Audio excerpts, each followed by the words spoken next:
শোনো, আমি অফিসে যাচ্ছি। কি কন্ডম? ঠিক আছে, আমি তাহলে এখন আসছি। শোনো পূজা, তোমার সাথে আমার কথা আছে। হ্যাঁ বলো, কি হয়েছে? আমার একজনের সাথে শারীরিক সম্পর্ক রয়েছে। কি উল্টোপাল্টা বলছো তুমি? তুমি কি আমার সাথে মজা করছো? আমি মজা করছি না, সত্যি বলছি। আর তোমার কি মনে হয় এইসব জানার পরে আমি তোমার সাথে আর থাকবো? হ্যাঁ, আমি যদি তোমাকে সত্যি না বলতাম তুমি আমার সাথেই তো থাকতে। তুমি আমার বিশ্বাসটাই ভেঙে দিলে বুবাই। বিশ্বাস তো আমিও তোমাকে করতাম, তুমিও তো সেটি রাখোনি। নিজের ভুলটা ধরা পড়ে গেছো, আর এইবার তুমি আমার উপর দোষ দিচ্ছ। আমি আর তোমার সাথে এক মুহূর্ত থাকবো না, আমি তোমাকে ডিভোর্স দেবো। বাহিরে তাহলে অন্য ছেলের সাথে শুয়ে এসেছো কেন?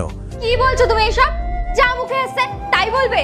তাহলে এটা কি তোমার ব্যাগের রুমাল কেকে পড়েছে? তুমি যদি বাহিরে অন্য ছেলের সাথে শুয়ে আসতে পারো, আমি কেন পারি না?